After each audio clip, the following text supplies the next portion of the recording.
All right. Yep. Hello, everyone. Let's. In this video, we are going to look at this Cisco packet tracer activity, which is 6.5.2.3, troubleshooting static routes. We have workspace here. We have instructions here. We have addressing table. So every device here should have the IP addresses according to the addressing table.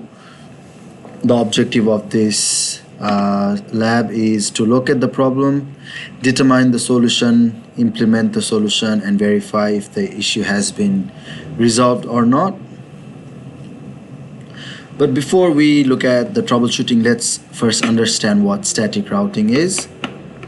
So let's very quickly understand what static routing is. And yes, so at the end of this video, you'll understand what static routing is, when to use, when not to use. All right. So static routing is basically when we manually configure the set path, manually set path for traffic between networks. It's simple, it's lightweight, and great for small, stable networks. But if something breaks, then we'll have to manually fix the route. So there's a lot of manual workload here. Opposite to static routing, we have dynamic routings. Dynamic routing protocols like OSPF or RIP, which automatically finds the best path, shares the routing table information with other routers. And static routing requires us to define the routes by hand. That means everything is done manually. It is perfect when we're working with small networks. Yeah, because as the network grows, keeping up with static routing will not be very feasible. That is another administrative overhead. If you want your network to be more secure, this is one way of doing it, because like dynamic routing protocols, static routing doesn't share the routing information with other routers, so it is more secure. And because you set the path yourself manually as a network administrator, you know exactly where the traffic is going. Yeah, so these are the three very good times when you'll use static routing. But the limitations for static routing are, like I said, if the network starts to grow, then it becomes very hard to keep up with the growth. If one router fails, then you'll have to reconfigure the whole path again.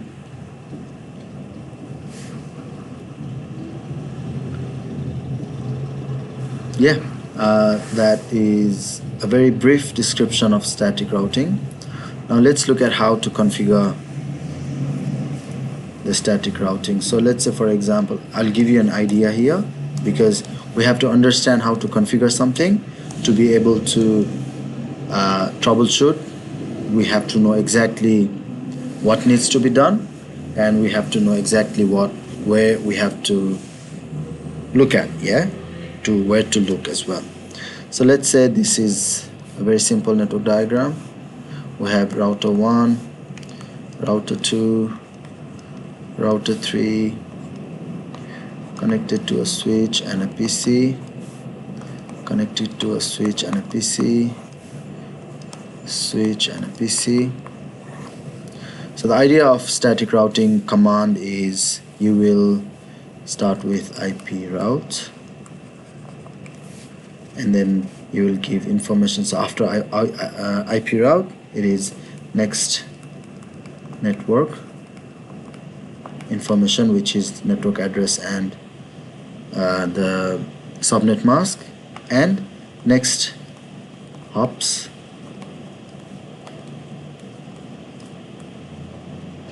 incoming interface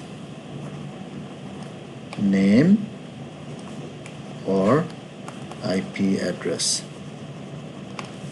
So if you look here, so this is one interface, another one, another one, another one, another one, another one. So let's look at this one. So if you are doing the routing configuration for the first router here, the command will be, so let's divide the network as well, network 1, network 2, network 3, network 4, and network 5. So we are working on R1. Look at this and then you will understand. R1 is directly connected to network 1 and directly connected to network 2 through these interfaces here, but it doesn't have any information about network 3, network 4, and network 5. That is what we have to do with this command. So the command will be IP route, information about network 3, which is the network address and subnet mask, plus next routers, which is this one, incoming port. So this port is assigned an IP address, so or the name of this port. So incoming port, IP route, network information, next network's information, and interface name or route IP address. So if this is, let's say for example, S0/0/0, then you can put that name here. Continue. Second command will be, we have to give information about this network as well. So IP route, information about network 4, and next router is still R2. We're looking from this router here. The next router is still R2, so the serial port will be S0/0/0. And we have to give information about this network as well. So IP route, network 5 information, and again the router, next router is still this one, S0/0/0. So this will have 3 commands. Now we are configuring R2. Notice this network N3 is directly connected to R2, N2 is directly connected to R2, and N4 is directly connected to R2. It doesn't have information about network 1 and network 5. That is what we have to give to this router. So the command will be IP route, information about network 1, network address and subnet mask, and we are looking from this router. So the next router is this, and the incoming port is this one. So let's say this is S0/0/1. The command will be IP route, network information, and S0/0/1. So we looked at this side, now we have to look at this side. IP route, network 5 information, and this networks, this router's interface. So it can be S0/0/0, S0/0/0. Yeah. Now we're looking from R3's perspective. R3 is directly connected to network 4 and network 5, but it doesn't have information about network 3, network 2, and network 1. So let's do that. IP route, network 1, both information, network address and subnet mask, and next router is R2. For R3, next router is R2. This port, if let's say the name is S0/0/1, it is S0/0/1.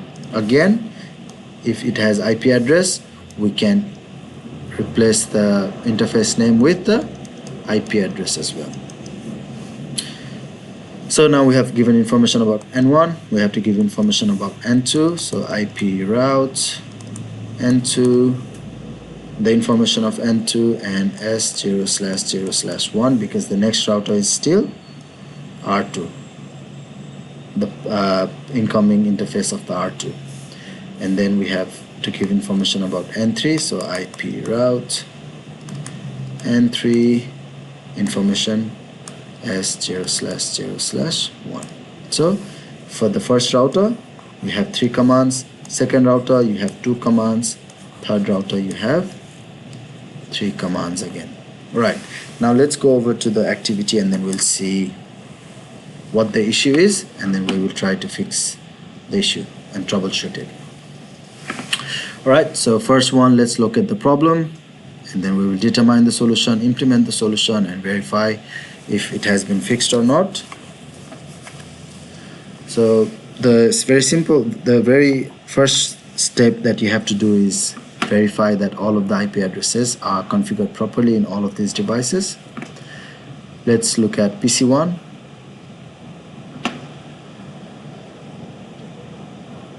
Sorry, IP configuration 172.31.1.126, 255.255.255.128, correct.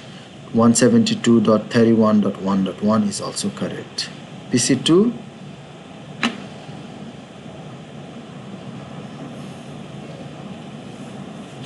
172.31.0.254, 172.31.0.1, correct. Let's look at another end device, which is the server. IP configuration 172.31.1.190, 255.255.255.192, and then the default gateway is 172.31.1.129. Okay, let's see. We have verified that the end devices are configured with correct IP addresses. Part 1, the problem is PC1 reports that they cannot access resources on the server.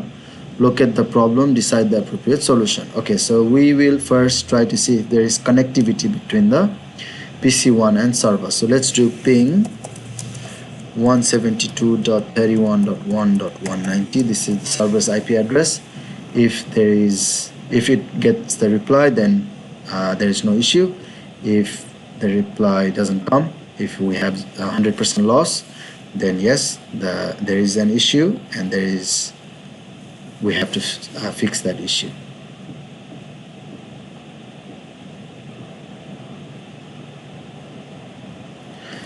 It looks like it's not going to work. Right, let's try this one, web browser as well. Let's see what happens. It's trying to access the file, but it's not being able to access the file. So 172.31.1.190.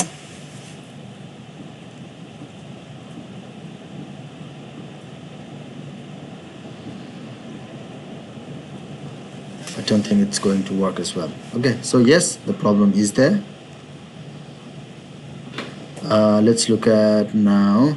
Let's go to the routers and make sure that the IP addresses are correct in each router.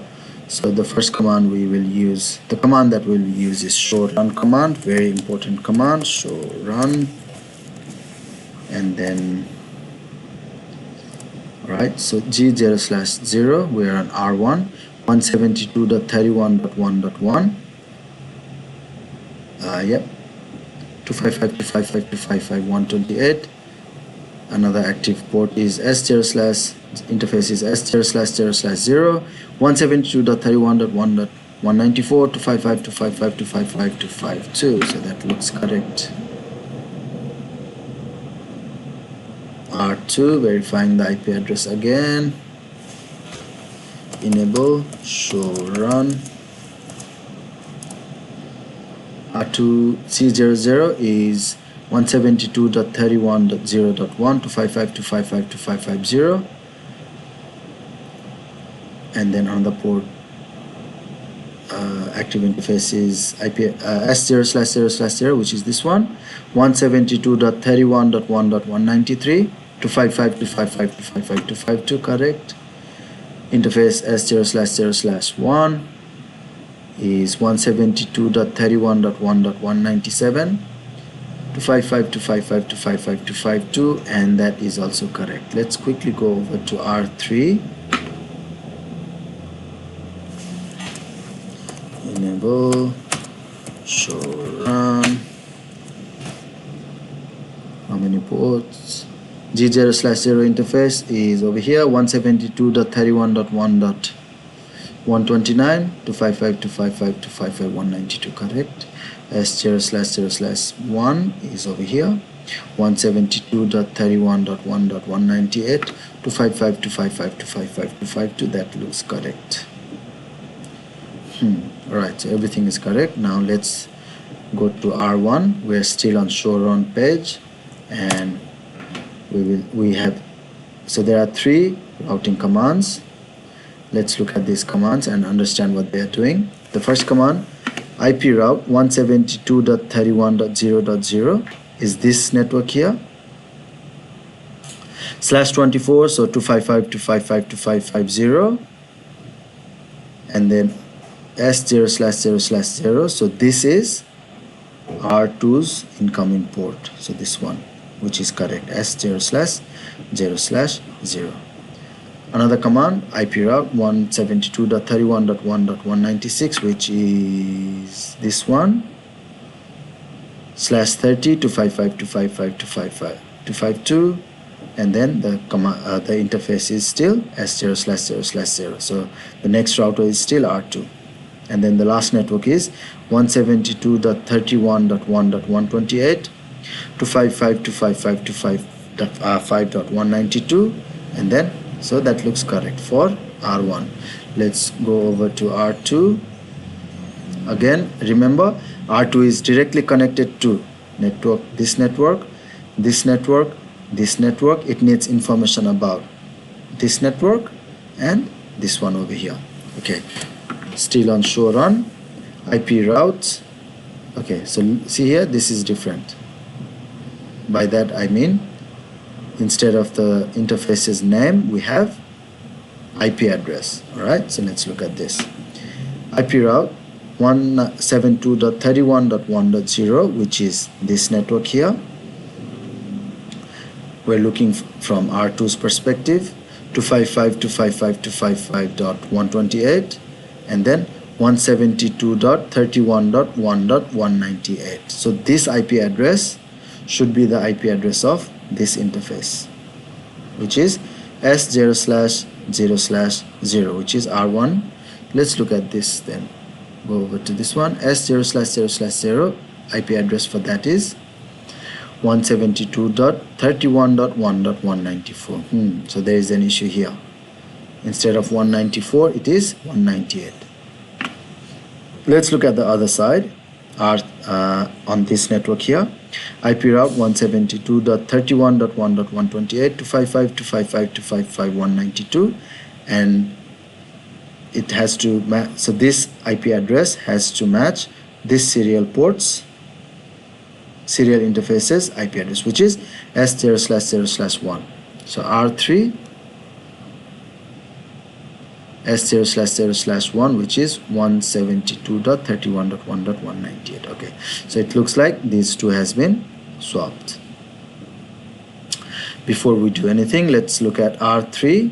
Now again, if you look at R3 is connected to one network, directly connected to this network, but it needs information about this network, and this network. So that means there should be 3 routing commands, but there are only 2 commands. Okay, so IP route 172.31.0.0, this network here, 255.255.255.0, and then serial 0/0/1, which is this interface here. Let's have a look. 0/0/1, that is correct. IP route 172.31.1.192, which is this network here, 255.255.255.252, and then serial 0/0/1, which is still this one. All right, so let's go to R2 and fix the issue in R2.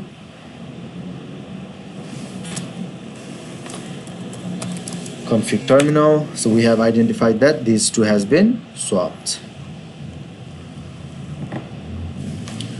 IP route, let's copy it from here. Let's get rid of this routing command and then change it, paste it and change it to 194, and then again copy this command,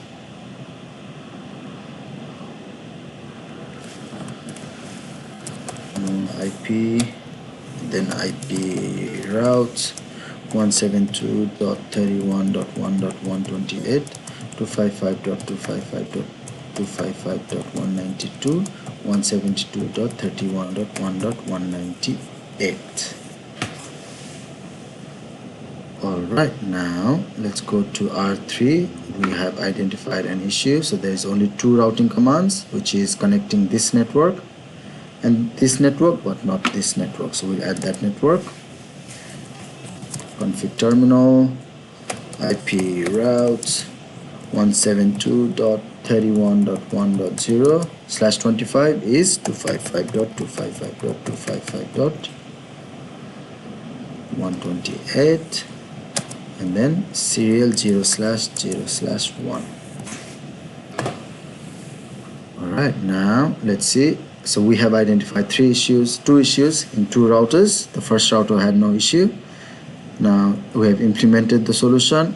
Let's verify the issue has been resolved or not. So ping the PC from PC1 to the server. We have that IP address still in the command prompt. So up arrow, enter.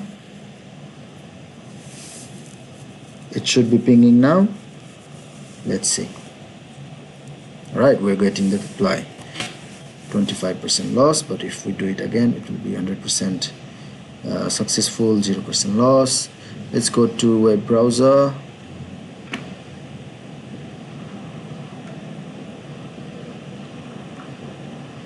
Let's put in the IP address of the server, which is 172.31.1.190. There you go, the troubleshooting static routes. Now we are able to now PC1 is able to access the files on the server through the web browser. Alright, so that is the end of this activity. It's a very good activity to understand how troubleshooting is done, where to look for, what to look for.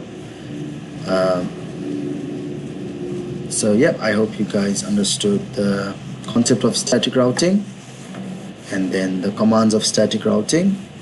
And then yeah, thank you for watching this video. We will meet again in another video. Cheers.